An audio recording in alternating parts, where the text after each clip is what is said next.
Mis hermanos, bendiciones de nuestro buen y santo Dios. Les ruego ir, por favor, a Juan capítulo 10. Juan capítulo 10. Hoy vamos a estar estudiando desde el verso 14 hasta el verso 21. Juan capítulo 10, versos 14 al 21.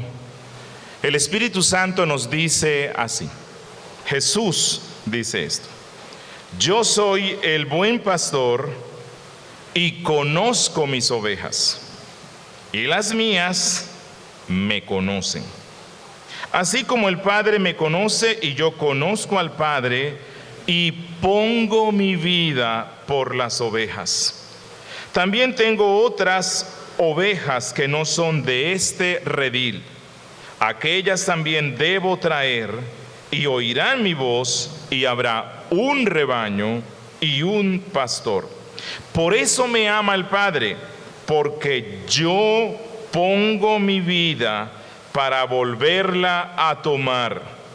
Nadie me la quita, sino que yo de mí mismo la pongo.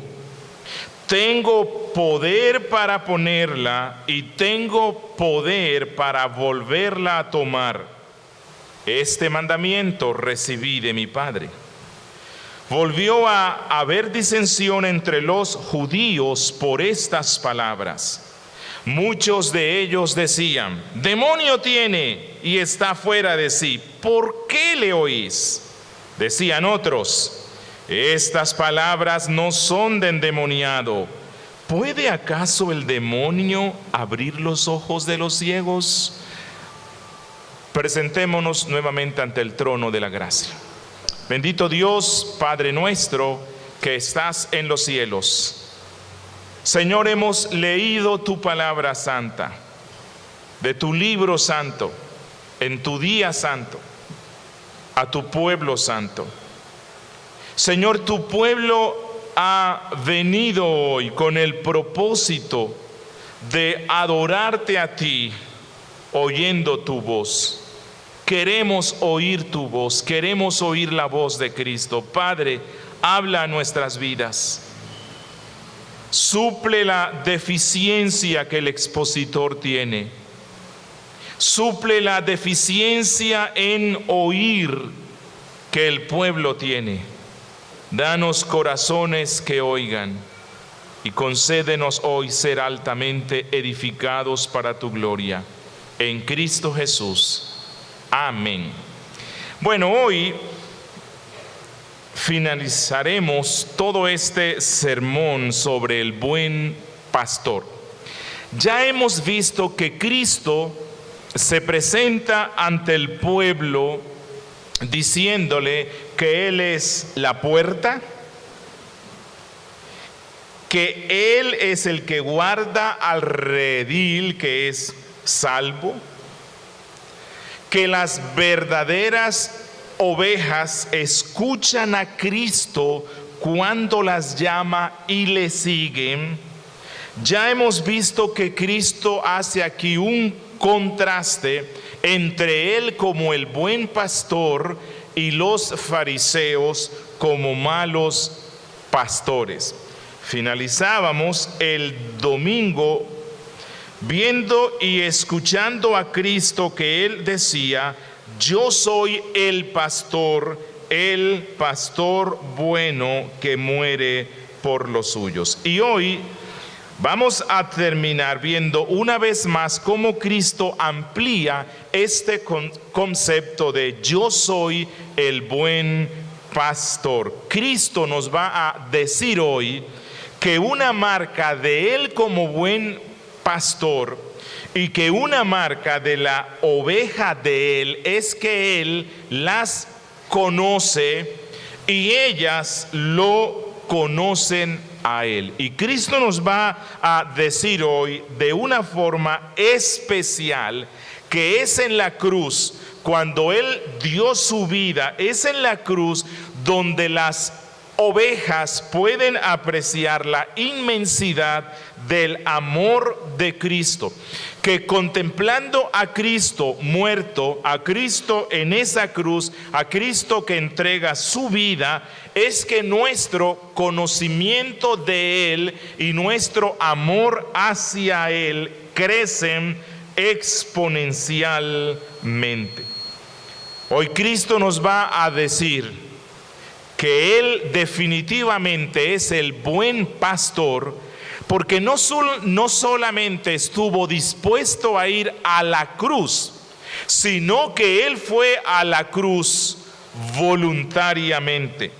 El Padre lo ama, las ovejas lo aman, y Él se constituyó como el buen pastor del pueblo de Dios, porque Él quiso de su propia voluntad y designio entregarse a la muerte por sus ovejas. Y hoy vamos a ver un poco acerca de esos aspectos de lo que aquí dijimos sobre el consejo eterno de redención. Hoy vamos a ver una parte de eso que pasó y de eso que se dijo en ese consejo eterno de redención o pacto de gracia que fue hecho entre Dios el Padre y el Hijo en representación de su pueblo en la eternidad. Hoy vamos a ver el buen pastor y su sacrificio voluntario.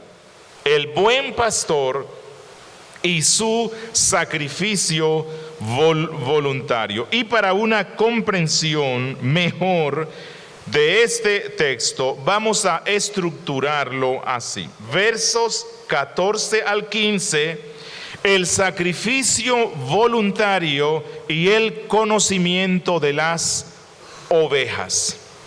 Verso 16, el sacrificio voluntario y la conformación de un solo rebaño universal. Versos 17 y verso 18, el sacrificio voluntario y la divinidad del pastor. Versos 19 al verso 21, el sacrificio voluntario y la división que produce. Empecemos con nuestro primer aspecto, el sacrificio voluntario y el conocimiento de las ovejas. Dicen los versos 14 y 15: yo soy el buen pastor. Ya hemos visto, yo soy el pastor, el bueno, Kalos, y conozco mis ovejas, y las mías me conocen, así como el Padre me conoce, y yo conozco al Padre, y escuchen, y pongo mi vida por las ovejas. Deseo que observemos unas enseñanzas que nos dan estos dos textos. En primera instancia, cuando Cristo dice yo soy el buen pastor, no es simplemente una repetición innecesaria de lo que dijo ya en el verso 11, no. Cuando Él aquí dice yo soy el buen pastor, en realidad Él va a hacer una ampliación, una profundización de lo que Él ya dijo antes, y esto es todo lo que está en el resto de los textos. Es una ampliación de yo soy el buen pastor. En primera instancia quiero que observen que otra distinción que Cristo hace de los falsos pastores, aquí específicamente de los fariseos, es que los extraños no conocen realmente a las ovejas, pero que Él, siendo el buen pastor, las conoce a cada una, que ellas no son extrañas para Él, que Cristo conoce a cada una de sus ovejas, incluso por nombre. conoce el carácter de cada una de ellas. Y algo especial es que ellas lo conocen a Él. Pregunto, ¿desde cuándo conoció Cristo a las ovejas? ¿Desde cuándo entran? No. Esa verdad que Cristo nos da aquí nos hace recordar la preciosa doctrina que corre transversal en toda la Biblia, la doctrina de la predestinación, en especial la doctrina de la elección. Cristo conoce desde antes de la fundación del mundo, desde la eternidad, quiénes son las ovejas de Él, porque precisamente esas ovejas son aquellas personas que Él le pidió a Dios el Padre en ese pacto eterno de gracia o en ese consejo eterno de redención. ¿Recuerdan Salmo 2? En el Salmo 2, Dios el Padre le dice a Dios el Hijo, ¿cuándo? En el consejo eterno de redención, antes de los tiempos. Pídeme y te daré por herencia las naciones y como posesión tuya los confines de la tierra. Esto que está en el Salmo 2 no es una promesa para ti ni para mí. Es una conversación entre Dios el Padre y Dios el Hijo. Y Dios el Hijo le pidió al Padre aquellos que Él quiso, que eran también los que el Padre quiso. Bueno, estos que el Hijo le pidió al Padre y que el Padre se los dio, aquí se les llama ovejas, y estas son las que oyen la voz de Cristo. Cristo conoció a cada una de sus ovejas hasta el fin del mundo, desde antes de la creación de las mismas. Es interesante ver que cuando Cristo dice aquí, yo conozco a mis ovejas, griego ginosco, tiene la implicación de amar. Es como cuando allá en Génesis se nos dice, y conoció Adán a su mujer Eva. Bueno, no es que él no la haya visto antes, no es que él no la haya distinguido antes, sino que cuando dice que y conoció Adán a su mujer Eva y ella quedó embarazada, lo que se refiere es a que Adán tuvo una relación más íntima y cercana con su esposa, de manera tal que se convirtieron en una sola carne. Lucas, hablándonos acerca de la Virgen, de la Madre de Cristo, él dice que ella quedó embarazada por el poder del Espíritu Santo y que José no la conoció hasta después que ella dio a luz a Cristo.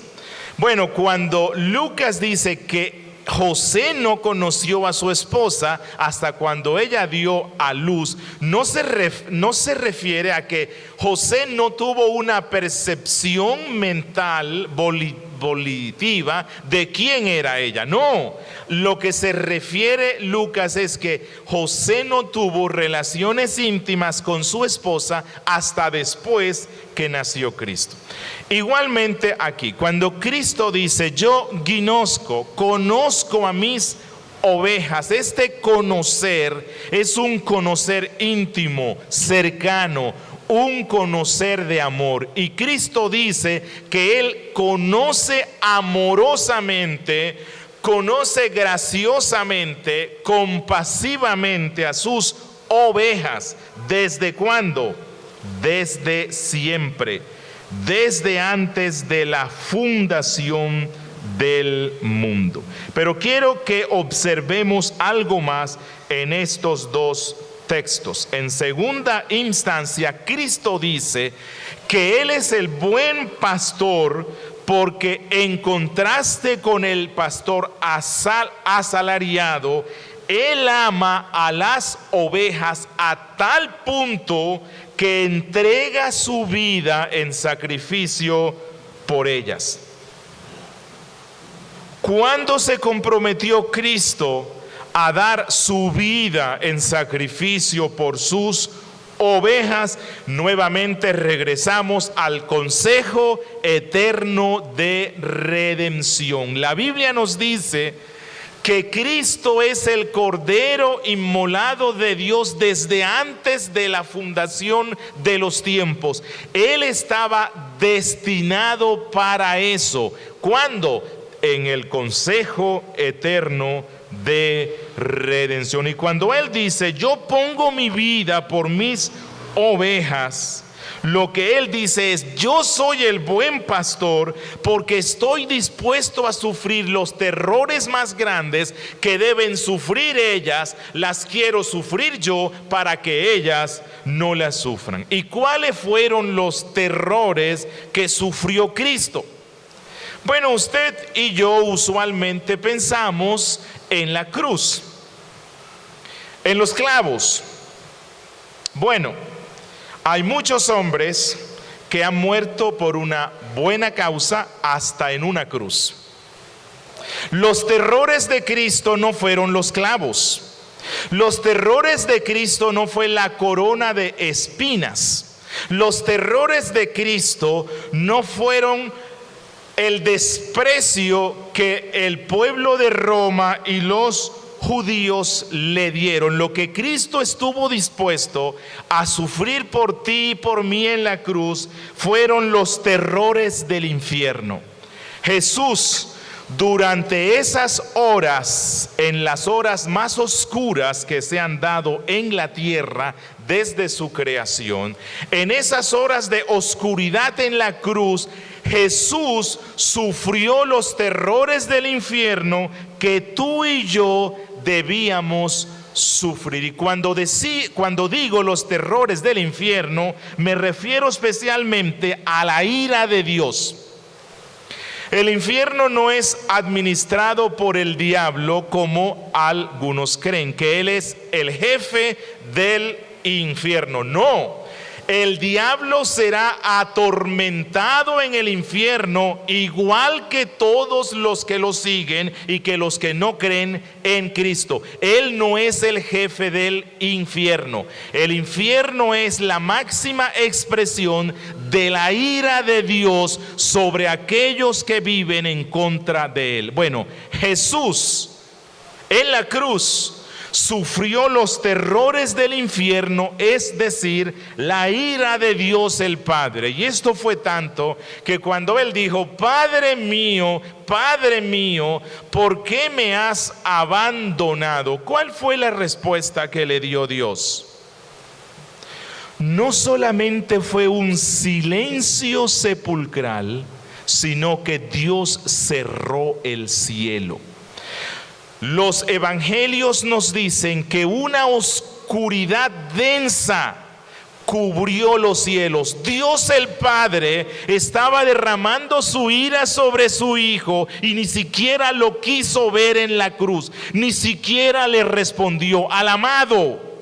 No le respondió absolutamente nada. ¿Y por qué? ¿O por quién? Por sus ovejas. Por eso Él dice, yo soy el buen pastor. Deseo que observemos en tercera instancia que Cristo nos dice que así como el Padre y el Hijo mantienen una comunión perfecta e íntima, Él dice, así como el Padre me conoce y yo conozco al Padre, pongo mi vida por las ovejas. Y antes dijo, y conozco a las mías, y las mías me conocen de la misma forma que el Padre me conoce, me ama, y de la misma forma que yo amo y conozco al Padre. Y lo que Cristo dice aquí es una bendición enorme para su pueblo. Las ovejas de Cristo lo conocen a Él y lo aman a Él porque primero fueron conocidas y amadas por Cristo.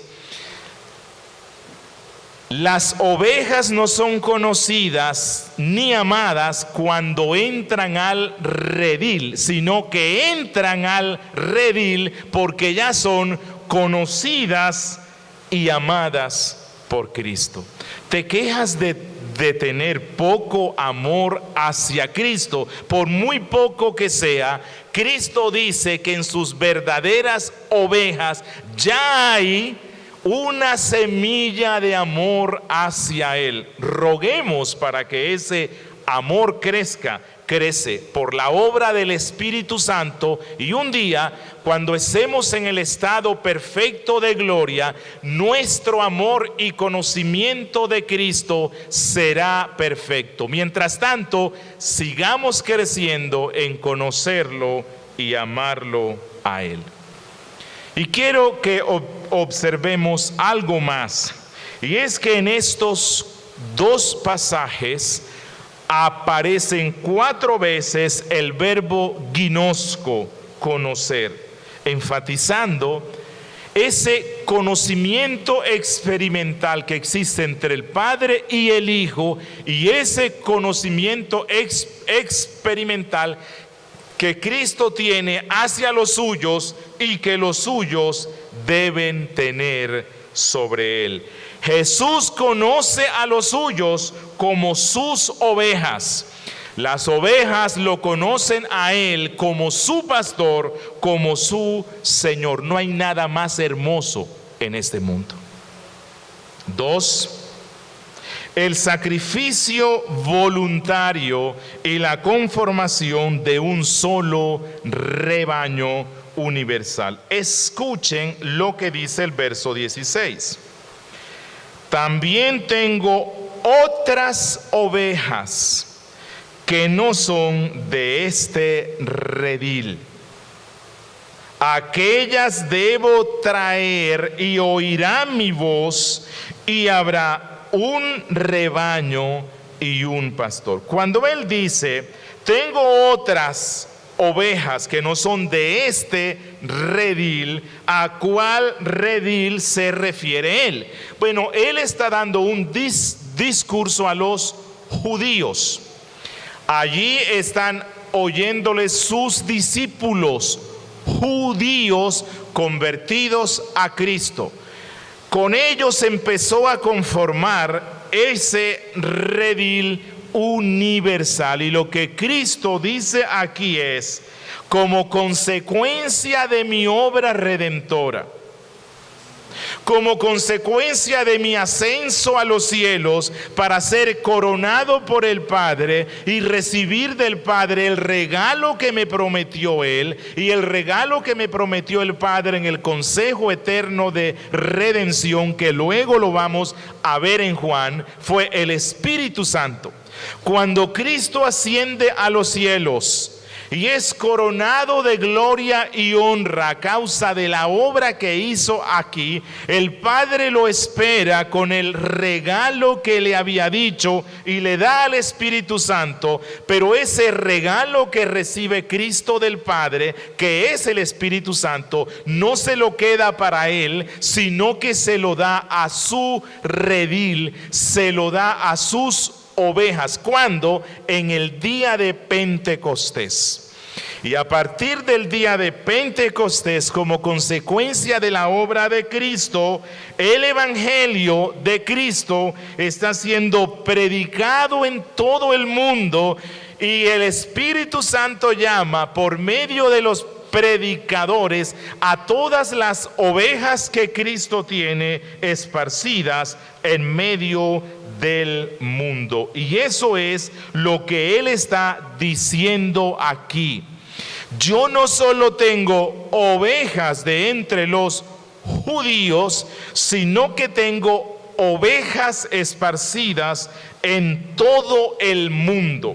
Pero quiero que observen algo. Él las llama sus ovejas, aunque aún no habían creído en Él. ¿Qué doctrina nos recuerda esto? Nuevamente nos recuerda la doctrina de la elección, la doctrina de la predestinación. Son de Él porque Él las predestinó desde antes de la fundación del mundo para que un día oyeran su evangelio y vengan a Él. Y por las únicas ovejas que Cristo dio su vida es por aquellas que Él le pidió al Padre, y esto es la predestinación. Agustín, en el siglo IV, hablando sobre esto, dijo: estas ovejas aún se encontraban por fuera del redil de Cristo, entre los gentiles, predestinados, aunque aún no habían sido traídas. A estos, dice Cristo, los conocía el que las había predestinado. Los conocía aquel que había venido para redimirlas con su sangre. Veía a aquellos que no lo veían aún a Él. Conocía a los que aún no creían en Él. Ninguna oveja por la cual Cristo dio su vida irá al infierno. Y todas ellas un día oirán la voz del buen pastor llamándolas por medio del evangelio, porque no hay ninguna otra puerta para entrar a Él sino únicamente esa. Y algo más que quiero que observemos en este texto es que aquí Cristo proclama la grandísima verdad de que su rebaño, su reino, su iglesia no estará limitada solamente a los judíos que creen en Él, sino que estará conformada por gentes de todo el mundo. Y esto nos lleva a entender por qué Juan 3:16 dice: de tal manera amó Dios al mundo. Muchos, cuando ven que en la Biblia se habla de mundo relacionado con la salvación, llegan a la conclusión de que Dios amó eternamente y que Cristo murió en la cruz por todas y cada una de las personas del mundo. Eso es algo antibíblico. Decir eso es decir que todas las personas del mundo serán salvos. Pero la Biblia nos habla de multitudes que serán arrojadas al infierno. Esas multitudes que serán arrojadas al infierno son las cabras, son los que no son ovejas de Cristo, aquellos por los cuales no murió Él, aquellos que no han sido elegidos por gracia. La iglesia de Cristo es internacional, mundial, y él concluye diciendo aquí que habrá un pastor y un rebaño. La voz de Cristo resuena sobre todo su rebaño esparcido en el mundo, en todas las lenguas que hay actualmente. Cristo, por medio de la cruz, atrajo hacia sí a sus ovejas electas en todo el planeta Tierra, en todos los tiempos, hasta el fin del mundo. Él y solo Él, dice aquí, es seguido por esa multitud incontable de ovejas. Él es el que las atrae, Él es el que las llama, Él fue quien las compró. Tercero, Juan nos muestra el sacrificio voluntario y la divinidad del pastor. Versos 17 y 18 dicen: por eso me ama el Padre. ¿Por qué? Porque yo, vean aquí, Jesús enfatiza que es Él, porque yo pongo yo pongo mi vida para yo mismo volverla a tomar. Nadie me la quita, sino que yo de mí mismo la pongo. Tengo poder para ponerla y tengo poder para volverla a tomar. Este mandamiento recibí de mi Padre. Pregunto, ¿cuándo Jesús recibió este mandamiento del Padre? Volvemos a lo que he estado insistiendo hoy, al consejo eterno de redención.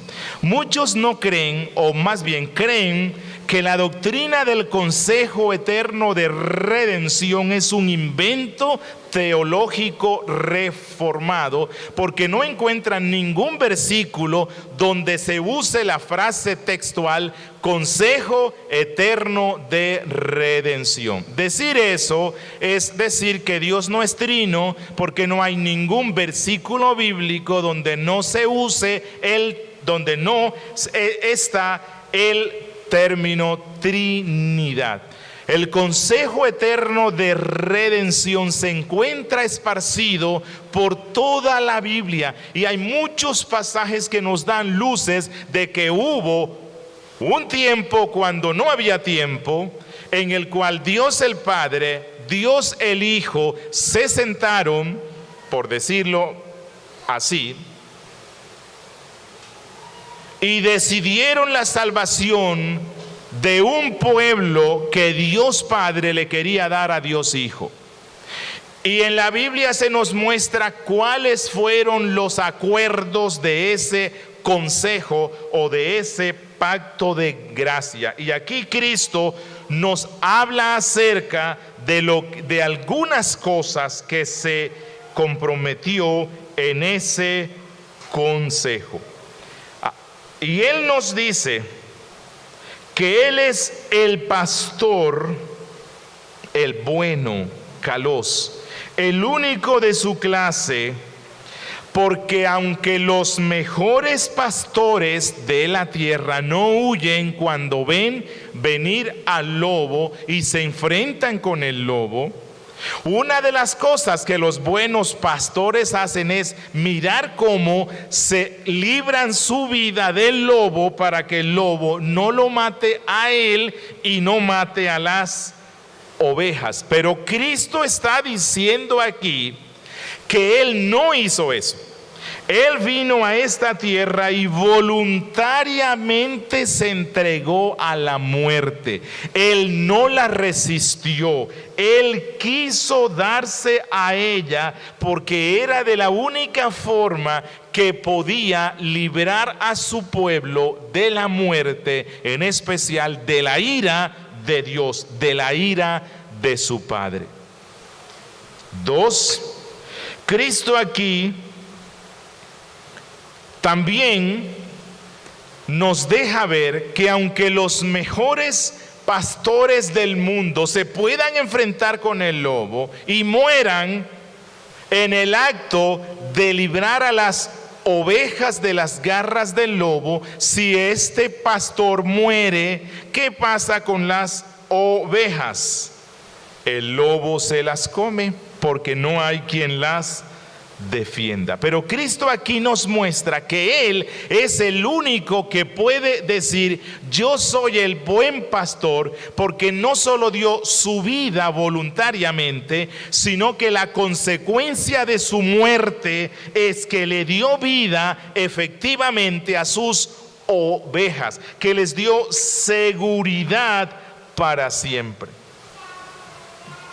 Y lo que Cristo está diciéndole aquí es a estos fariseos, a estos saduceos que ya estaban craneando cómo darle muerte, como luego vamos a verlo en los textos que siguen. Lo que Cristo le está diciendo es a estos líderes falsos: miren, ustedes me entregarán al gobierno de Roma.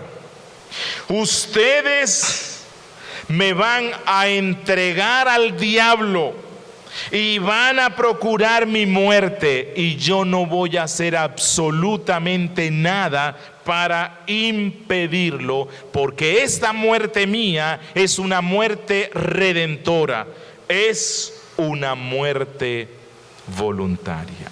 Pregunto, ¿qué pasó cuando los soldados de Roma fueron al Getsemaní a apresar a Cristo?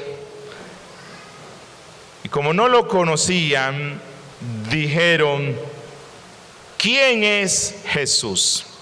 Y Jesús respondió: yo soy, ego eimi, yo soy el que soy. ¿Qué nos dice la Biblia que pasó con estos soldados? Cayeron a tierra a causa de la gloria de Cristo. Él era simultáneamente el cordero y también el león. Y como león podía impedir que el imperio de Roma le pusiera las manos. ¿Qué fue lo que le respondió él cuando le dijo el emisario romano: ¿no me contestas a mí? Yo tengo poder para librarte de la muerte. ¿Qué fue lo que dijo Cristo? No tendrías ningún poder sobre mí si no te fuera dado del cielo. El mismo Cristo dijo: yo puedo pedir a mi Padre que me mande legiones de ángeles y ellos se pueden enfrentar con mis enemigos. Pero Él no hizo absolutamente nada de eso. Y eso es lo que Él está diciéndole aquí a estos fariseos. Yo vine a esta tierra porque voluntariamente me comprometí con el Padre en ese consejo eterno de redención, a que vendría a nacer como un hombre, como un niño en medio de la pobreza y miseria humana. Me iba a despojar de mi gloria, me despojé de mi gloria, me limité a mí mismo con un cuerpo humano. Nací entre lo más pobre, despreciado. Mis hermanos en la carne pensaban que yo era loco. Despreciado por mi pueblo, expulsado del templo terreno de mi padre, recibiendo los desprecios de aquellos que dicen honrar a Dios, sufriendo un juicio injusto, siendo llevado a la cruz como si fuera el más mísero y peligroso criminal del mundo. Y todo eso lo hice porque yo vine con el propósito de salvar a mi pueblo, porque con mi muerte los libraré de la muerte. Esto fue lo que, hablando de Cristo, dijo Oseas 13:14. De la mano del Seol los redimiré, los libraré de la muerte. Y esto es lo que dice Cristo: oh muerte, yo seré tu muerte y seré tu destrucción, oh Seol. Bueno, aquí Jesús también le está dando un consuelo a sus discípulos cuando Él dice: a mí no me van a quitar la vida, yo soy quien la doy voluntariamente. Lo que les dice es: discípulos míos, ovejas mías, no se desesperen cuando vean que yo soy llevado a la cruz, porque esa no será mi derrota, ese será el camino para salvarlos, redimirlos, asegurarlos en las manos del Padre. No entren en pánico, yo mismo soy quien la da. Y otra verdad que nos muestra el texto implícito es que si el sacrificio de Cristo no hubiese sido voluntario, no hubiese tenido valor redentor.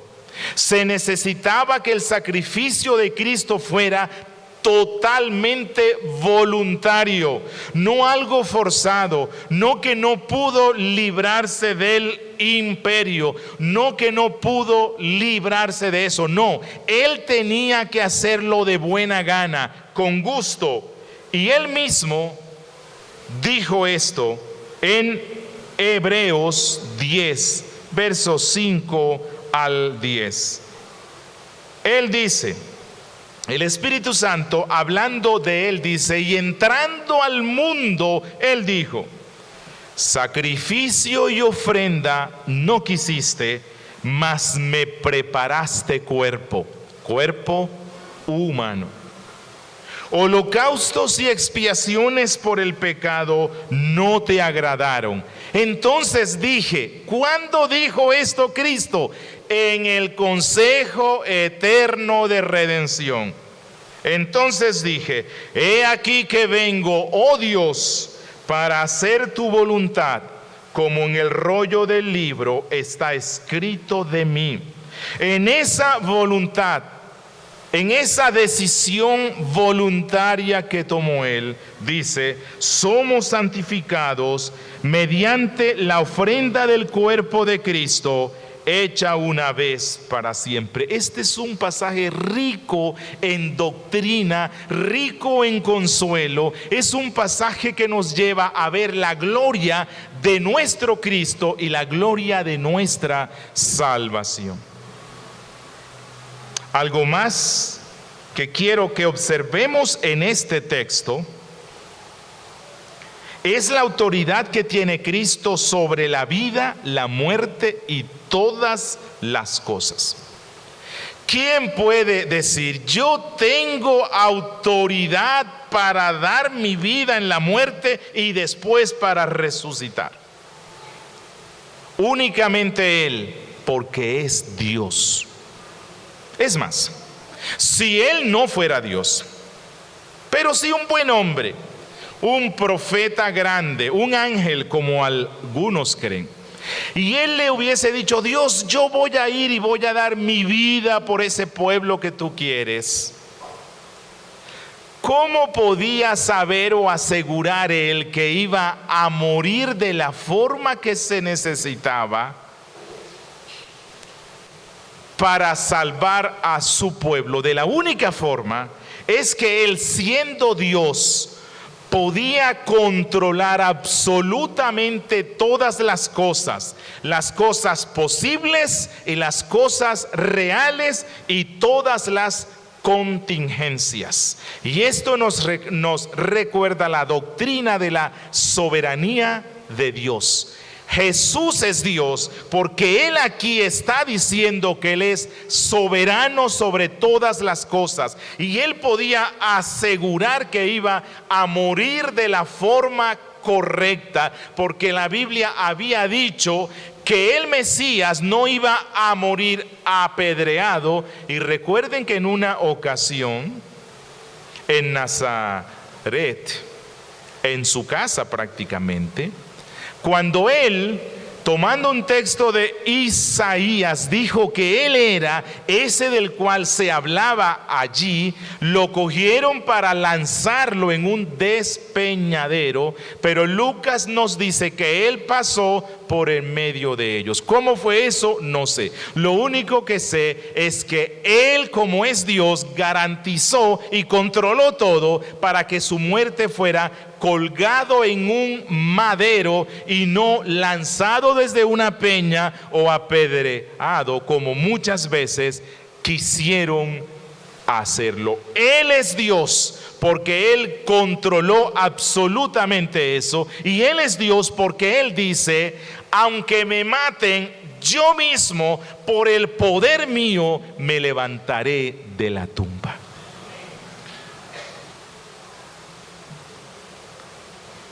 Y 4, quiero que observemos esto.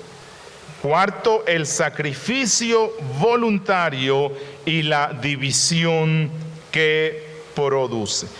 Dice en los versos 19 al 21, volvió a haber disensión entre los judíos por estas palabras.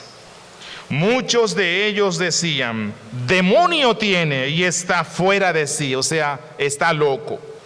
¿Por qué le oís? Decían otros: estas palabras no son de endemoniado. ¿Puede acaso el demonio abrir los ojos de los ciegos?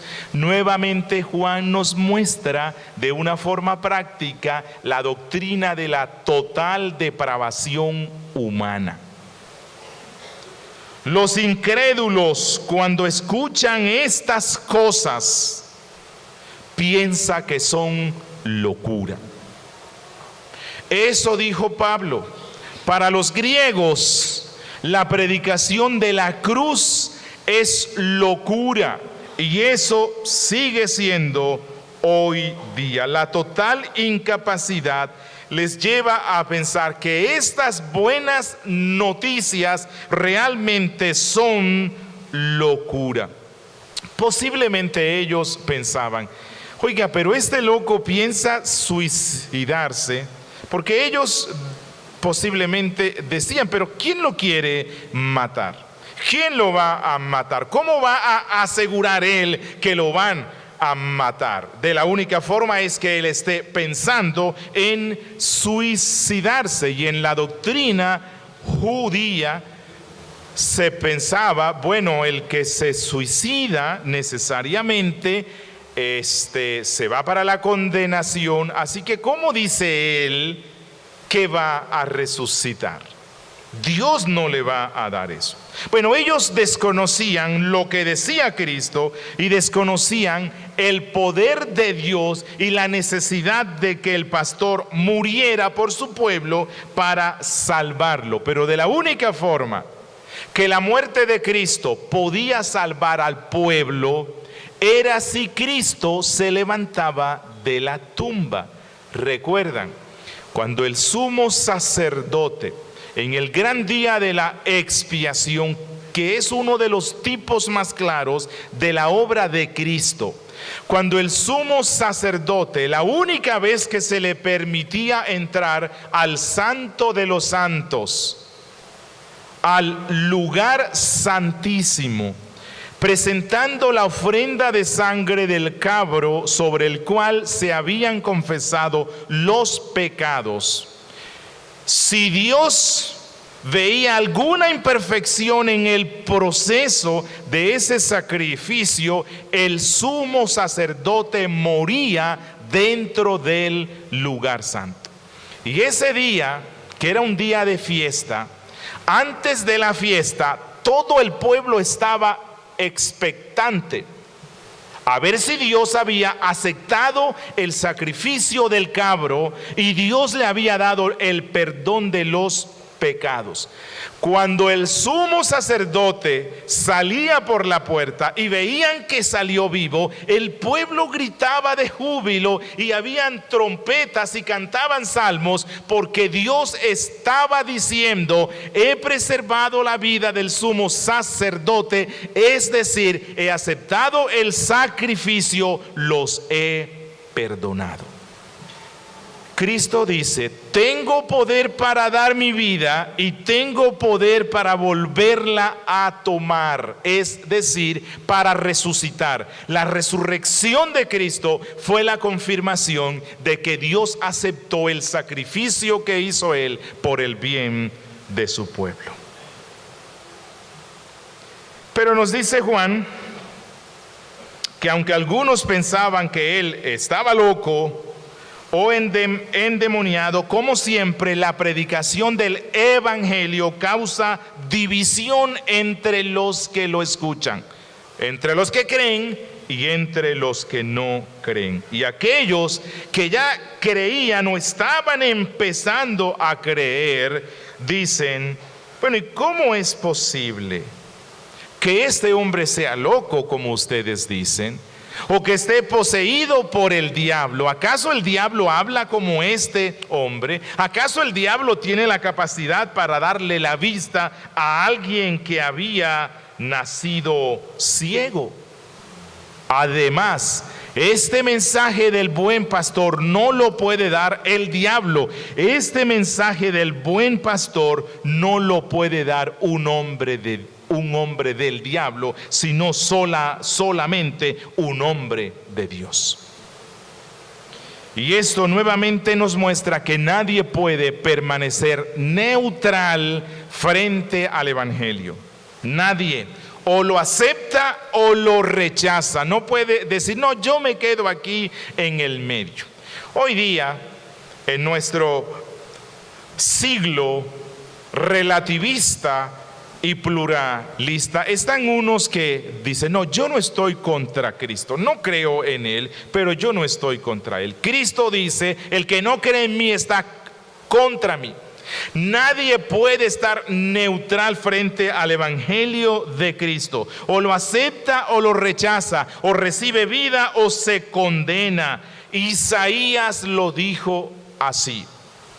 Entonces Él, hablando de Cristo, será por santuario, pero a las dos casas de Israel por piedra para tropezar y por tropezadero para caer, y por lazo y por red al morador de Jerusalén. Deseo terminar con unas breves aplicaciones y de una forma especial quiero dirigirme nuevamente a los que son predicadores y a los que hoy van a ir a evangelizar.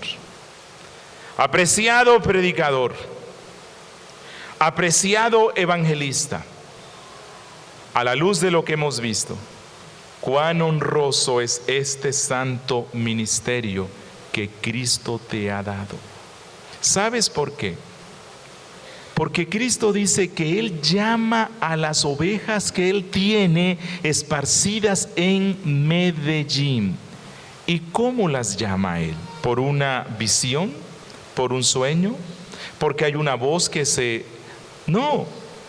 Los llama por medio de tu predicación, por medio de mi predicación. Nosotros somos aliados de Cristo en el llamamiento de las ovejas hasta que todas estén en el redil, hasta cuando estén todas y todas escuchemos la voz potente del pastor viniendo de los cielos para introducirnos al estado eterno de gloria. Hermano, hermana, por medio de esa predicación del Evangelio, por muy débil y torpe que sea, Jesús llama a su pueblo. Por eso te quiero decir, predica con fidelidad, aunque la gente se burle de ti. Predica con convicción y bajo el poder del Espíritu Santo, aunque la gente piensa que estás loco o loca. Pero que tu mensaje esté bañado de Cristo, centrado en Cristo, puesta la mirada en Cristo. Él dijo, el que a vosotros me oye, a mí me oye. Amado hermano, puedes ver aquí el inmenso amor que Dios tiene por ti. Él decidió bajar a esta tierra y morir en tu lugar. ¿No es eso una razón para estar de fiesta? ¿No es eso una razón para estar experimentando gozo para siempre en medio de las adversidades más grandes de este mundo? Mire, ninguna persona, por mucho que te ame en este mundo, estará dispuesto a dar su vida voluntaria y gozosamente por ti. Pero hubo alguien que lo hizo, Jesús. Amigo, ¿te das cuenta de lo horrible que es tu maldad? ¿Cómo es posible que aún sigas despreciando a aquel que hizo tanto por el bien de la humanidad? Amigo, no rechaces al Salvador. Amigo, no sigas en ese estado de pasividad frente a Él. Ese es un pecado de graves consecuencias. Amigo, recuerda lo que hemos visto hoy. Él estuvo dispuesto a dar su vida por personas malas, como tú. Ven a Él y dale tu vida. Demos gracias al Señor. Padre nuestro que estás en los cielos, una vez más te damos gracias por este Evangelio Santo. Gracias por estas buenas nuevas. Gracias por Cristo. Gracias por nuestro buen pastor. Oh Señor, esculpe esta palabra en nuestros corazones y permítenos andar a la luz de ella, sirviendo gozoso a aquel quien tanto hizo por nuestro bien, en Cristo Jesús. Amén.